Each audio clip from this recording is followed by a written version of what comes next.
bienvenue dans les podcasts de l'Oasis à Morges.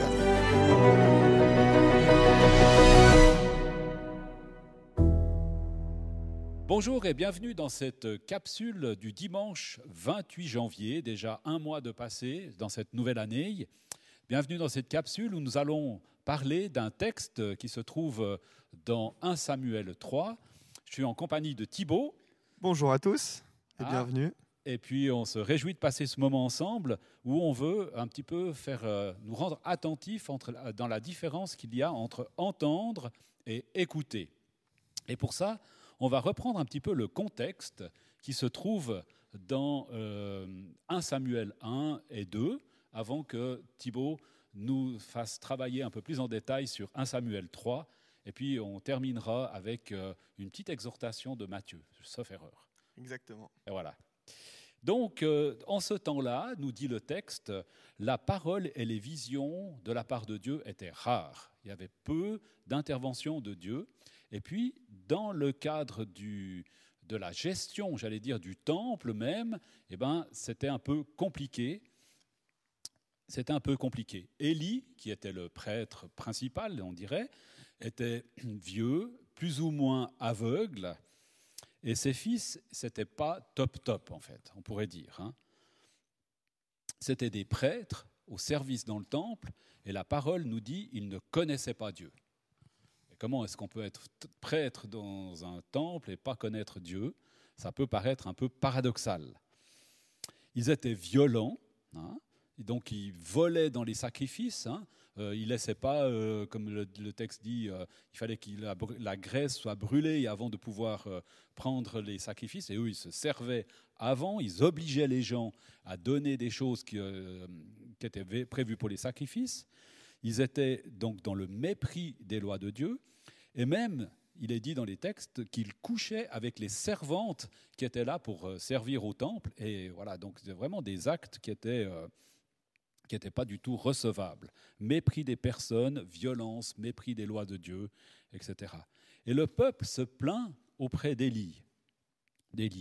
Il réagit, mais disons mollement, on va dire ça comme ça. Il n'y a aucun changement au niveau de ses deux fils. Donc ils continuent leur action, exactement la même chose.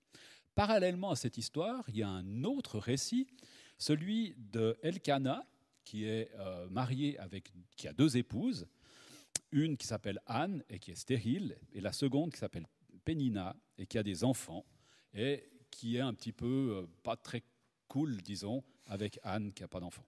Et chaque année, ils se rendent au temple pour prier, et à chaque fois, Pénina, elle harcèle finalement Anne avec le fait qu'elle n'a pas d'enfants.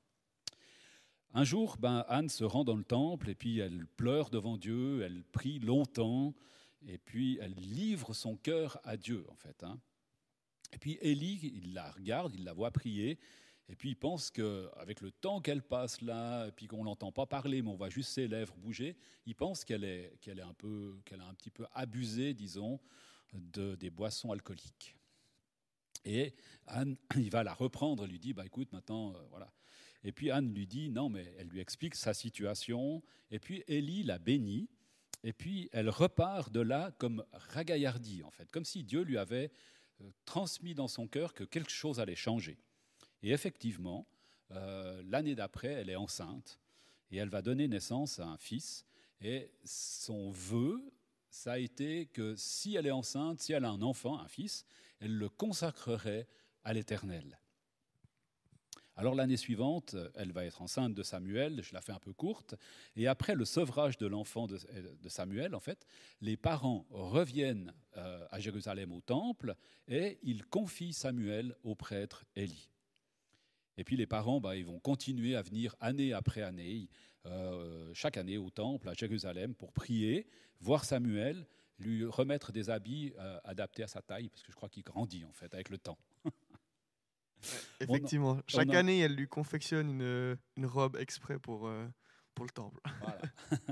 Et puis la suite, je te laisse continuer, Thibaut, avec une partie un peu plus centrée sur les actions de Samuel et puis ce qui va se passer. Ouais. Effectivement, ce personnage de Samuel, il est très intéressant et particulier aussi, parce qu'on voit que dès la naissance, en fait, il a été consacré direct. Enfin, il est né pour ça, où sa maman, ça a été une des promesses qu'elle a faites à Dieu, que si elle avait un enfant, elle le consacrerait à l'Éternel. Et ça, on l'a vu très rapidement. Et on voit aussi que la mère, elle a tenu la parole et elle a eu un enfant. Et dès qu'il a été sevré, en fait, elle l'a amené au temple à Silo, auprès du pas du grand rabbin, mais du prêtre. Élie, ouais. Et en fait, même le prénom Samuel, il a une signification particulière, ce qui veut dire « je l'ai demandé à l'Éternel ». Est-ce que tu serais d'accord que je lise le texte éventuellement? Oui, bien sûr. Donc c'est 1 Samuel 3 à partir de quel verset tu voudrais que je lise? Alors après, on peut partir sur la partie Où Dieu l'appelle? où Dieu l'appelle, effectivement. Là-dessus. Alors, je lis ça? Ouais. D'accord. Donc je recommence à partir du verset 1 et du chapitre 3 de 1 Samuel. Il dit « En ce temps-là, il était rare que le Seigneur parle directement à un être humain ou qu'il lui accorde une vision. » C'est ce que j'avais dit tout à l'heure. Et une nuit, le prêtre Élie, qui était devenu presque aveugle, dormait à sa place habituelle. Samuel aussi dormait. Il était dans le sanctuaire du Seigneur, près du coffre de l'Alliance. Avant l'aube, alors que la lampe du sanctuaire brûlait encore, le Seigneur appela Samuel. Et celui-ci répondit « Oui, maître ». Puis il accourut auprès d'Élie et lui dit « Tu m'as appelé, me voici ». Et puis Élie lui répond « Je ne t'ai pas appelé, retourne te coucher ». Et Samuel retourne se coucher. Une deuxième fois, le Seigneur appelle « Samuel ». Et l'enfant se lève, il revient vers Élie, il lui dit « Mais tu m'as appelé, me voici ». Et puis Élie lui répond « Non, mon enfant, je ne t'ai pas appelé, retourne te coucher ». Samuel ne connaissait pas encore personnellement le Seigneur, car celui-ci ne lui avait jamais parlé directement jusqu'à présent. Pour la troisième fois, le Seigneur appela « Samuel ». Samuel se leva, revint trouver Élie et lui dit « Tu m'as appelé, me voici ». Et cette fois-ci, Élie comprit que c'était le Seigneur qui appelait l'enfant et lui dit alors « Va te recoucher, et si on t'appelle de nouveau, tu répondras « Parle, Seigneur, ton serviteur écoute ». Samuel alla donc se recoucher à sa place. Le Seigneur vint, il se tint là devant lui, et comme les autres fois, il l'appela « Samuel, Samuel ». Et l'enfant répond « Parle, ton serviteur écoute ». Je te laisse raconter la suite. Ouais. Et, merci Claude pour la lecture de ce passage. Il y a pas mal de choses qui sont super intéressantes. C'est voir en fait la réaction de Samuel quand Dieu il l'appelle. La première fois, il répond, il va vers Élie en croyant que c'était Élie. La deuxième fois, la même chose. Et la troisième fois, encore la même chose. Et c'est très intéressant de voir qu'en fait, à chaque fois, Samuel il se met en mouvement et il y va. Et même si c'est 3 fois de suite, par comparaison, moi je me serais mis, si on m'appelle 3 fois dans la nuit et qu'à partir de 2 fois, à chaque fois que j'y vais et qu'il n'y a personne, ou que c'est pas la bonne personne, la troisième fois, moi j'aurais par exemple fait semblant de dormir. Et en fait, on voit vraiment, et c'est magnifique la détermination de Samuel, et c'est beau aussi. Et on voit aussi Élie qui comprend ça et qui le transmet à Samuel. Par comparaison, Élie, typiquement, qui lui a été informé plusieurs fois que ses fils faisaient n'importe quoi au temple et que c'était problématique pour le peuple d'Israël parce qu'il incitait en fait le peuple d'Israël à pécher. Et du coup, c'est là où c'était vraiment problématique. En fait, Élie, il n'a jamais vraiment réagi. Une fois, il a dit à ses enfants que c'était pas bien, mais sans plus. Ses enfants étaient toujours prêtres, en fait, après coup. Et en fait, on voit clairement la différence entre Samuel et Élie. En fait, à chaque fois que Dieu parle à Samuel, Samuel est en mouvement et il fait quelque chose, alors que Élie, en fait, il écoute juste, mais il n'entend pas vraiment. Parce qu'il ne met pas en pratique ce qu'il entend ou il n'agit pas en fonction de ce qu'il a entendu. Alors que Samuel, il entend, il va se déplacer. Et du coup, il est vraiment à l'écoute de Dieu. Et on voit aussi à la fin que Samuel, il a retenu ce que Dieu avait dit parce qu'il l'a répété à Élie. Et du coup, c'est aussi intéressant pour ça. Et moi, ça m'a fait penser aussi, j'ai discuté cette semaine avec un ami on discutait de la nouvelle année et puis de ce que Dieu avait prévu comme ça. Puis il disait, mais moi, c'est drôle parce que ça fait un bout de temps que Dieu lui avait dit que ce serait bien qu'il recommence les études et que c'était quelque chose que Dieu avait à cœur pour lui. Et en même temps, il est en train de travailler, et puis il est responsable de où il travaille. Et du coup, ce qui se passe, c'est que recommencer une université ou recommencer ses études, pour lui, c'est compliqué parce qu'il a une vie de famille à faire, travailler et en plus commencer les études. Alors du coup, il avait mis un peu ça de côté. Et quand il a prié pour cette nouvelle année et savoir où Dieu le guidait et Dieu l'accompagnait, Dieu il a dit, mais moi, j'ai pas, tu sais ce que tu dois faire, et tant que tu n'es pas rentré dans le chemin que je t'appelle, je te dirai rien. L'appel reste le même, en Ouais, fait. exactement. Et du coup, c'était intéressant de voir qu'effectivement, des fois, on entend, on sait ce qu'on doit faire, mais est-ce qu'on met en pratique et est-ce qu'on rentre dans ce que Dieu a prévu? C'est un peu la différence entre entendre ou écouter, en fait. C'est exactement la différence entre entendre et écouter.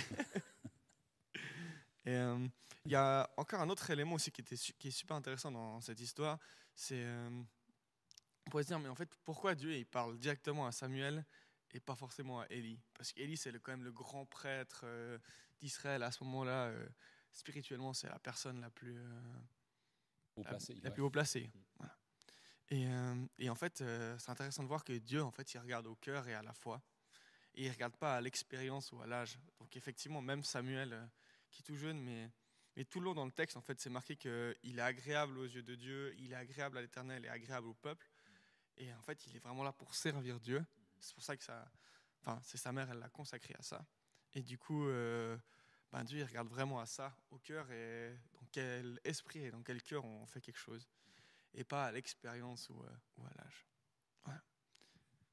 Et un troisième élément aussi intéressant là-dedans, c'est la réaction de Élie par rapport à ses fils. Typiquement, il sait que tous ses fils, tous ses deux premiers fils, ils font un peu n'importe quoi et ils poussent le peuple d'Israël à pécher. Et sa réaction, c'est juste de leur dire que c'est pas bien. Et sans plus, entre guillemets. Il n'y a pas vraiment d'action après coup, c'est pas vraiment quelque chose d'entrepris. Et c'est quelque chose que Dieu, il lui proche. Typiquement, on peut le voir au verset 13 de Samuel 3. C'est « Je lui ai déclaré, je veux punir sa famille pour tout. En effet, il avait connaissance des crimes par lesquels ses fils se sont maudits et il ne leur a pas fait de reproches. » Et en fait, on voit que faut pas tout accepter. Et moi, j'ai envie de dire des fois, oser une foi radicale ou des actions concrètes, où effectivement, il y a des choses qui sont pas bonnes ou qui sont fausses, et celles-là, faut les corriger. Et du coup, c'est la même chose dans notre propre vie, en fait. Quand on sait quelque chose qu'on est faux comme ça, de pas se dire c'est pas grave, je fais d'autres actions justes, ou genre je corrigerai plus tard. Et oser aussi, quand ça on sait que c'est faux, de prendre vraiment le taureau par les cornes et puis essayer de corriger et puis d'avancer pour plaire à Dieu. Une question d'humilité à quelque part, on peut dire ça, d'être humble devant Dieu pour dire oui, c'est vrai, je me suis planté, quoi, en fait. Ouais. Tu penses que si les deux fils avaient eu cette humilité de reconnaître leurs erreurs, est-ce que ça aurait pu changer le cours de l'histoire? À mon avis, c'est une question un peu clairement. Comme ça. Non, mais on voit même quand on fait des fautes, même dans l'Ancien Testament, même quand on fait des fautes et qu'on demande pardon à Dieu, Dieu il pardonne. On le voit aussi avec le peuple, on l'a vu aussi avec le peuple d'Israël dans le désert, où Dieu voulait les condamner et tout, et Moïse il a vraiment prié pour ça, il a demandé à Dieu de ne pas les condamner ou comme ça. Du coup, effectivement, Dieu il regarde aussi à ça. Si on se repent et si on se retourne vers Dieu, Dieu il fera toujours le pas vers nous. Alors oui, on voit que les fils d'Élie ont vraiment méprisé Dieu.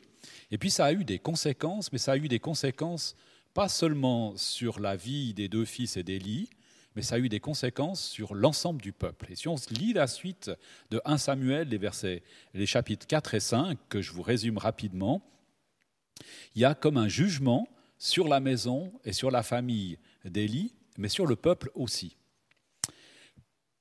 Il n'était pas selon le cœur de Dieu, ça on l'a vu avec ce que nous a dit Thibaut. C'était même pire. En fait, il méprisait Dieu. Il ne le connaissait pas.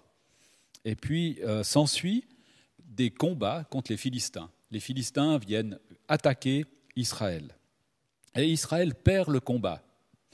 Et donc, ils se disent, alors on va amener l'arche de l'Alliance, donc le coffre qui contient les tables de la loi, etc. On va amener ça sur le champ de bataille, et puis ça va dire que Dieu va être avec nous.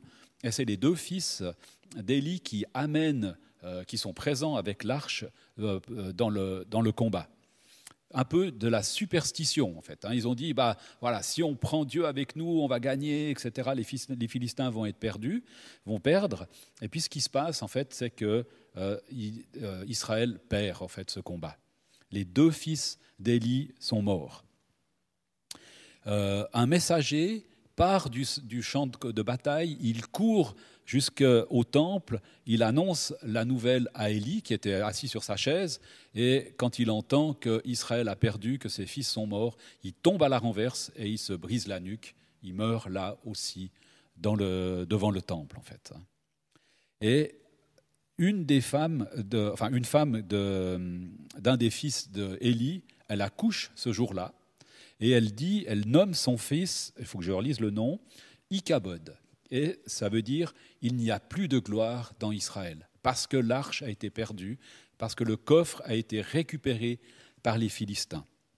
L'arche tombe en main ennemie, elle est déposée dans le temple de leur dieu Dagon.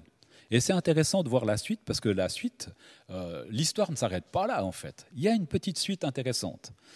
Le lendemain, donc, ils posent l'arche de l'Alliance dans le temple où il y a la statue du roi Dagon.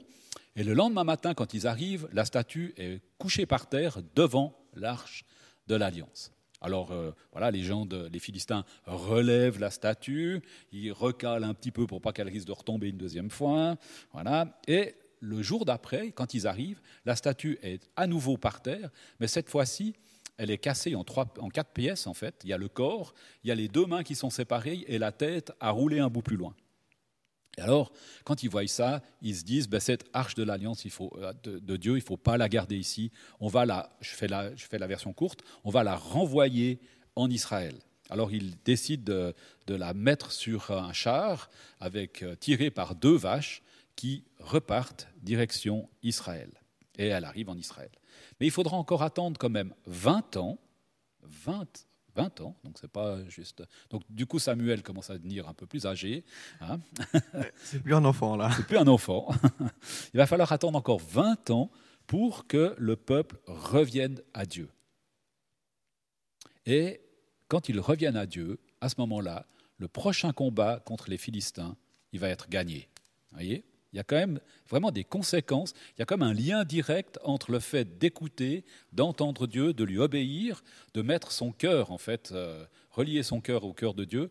Et il y a les conséquences très concrètes pour Israël, c'est de gagner contre les Philistins.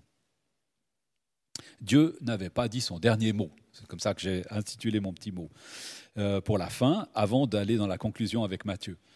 Et Samuel est reconnu comme prophète en Israël, prophète de Dieu en Israël, au service dans le temple, et on a entendu que son cœur était vraiment en lien avec le cœur de Dieu, et même son âme, donc ce qui l'anime, ce qui le fait mettre en mouvement, était comme connecté à l'âme de Dieu, nous dit le texte. Et la parole de Dieu est à nouveau annoncée en Israël par le biais et par le ministère de Samuel. Alors, une petite conclusion avec Thibaut. Ouais, moi je vais conclure, mais pas sur des conséquences, mais on va dire presque sur des bienfaits. Et pour ça, je vais vous lire des bienfaits, en fait, quand on suit la volonté de Dieu et qu'on rentre dans ce que lui, il a prévu, et pas quand on fait l'inverse comme Élie et ses fils. Donc, je vais vous lire Matthieu 18, versets 1 à 4. À ce moment-là, les disciples s'approchèrent de Jésus et dirent : « Qui donc est le plus grand dans le royaume des cieux ? » Jésus appela un petit enfant, le plaça au milieu d'eux et dit : « Je vous le dis en vérité, si vous ne vous convertissez pas et si vous ne devenez pas comme ces petits-enfants, vous n'entrerez pas dans le royaume des cieux. C'est pourquoi celui qui se rendra humble comme ces petits-enfants sera le plus grand dans le royaume des cieux. » Et elle est là, en fait, tout le bénéfice et toute l'espérance qu'on a de suivre la volonté de Dieu, en fait, et d'être humble vis-à-vis de Dieu, et de rentrer pleinement dans ce qu'il a prévu, en fait, c'est le royaume des cieux. Voilà. Humbles comme des enfants. Exactement, humbles comme des enfants. On vous souhaite un bon dimanche. J'espère que cette petite réflexion va vous amener aussi à rapprocher vos cœurs du cœur de Dieu, à se positionner dans une attitude humble vis-à-vis de Dieu. On vous souhaite une belle journée. On vous bénit au nom du Seigneur et puis on se dit à tout bientôt. Bye bye. Bye bye.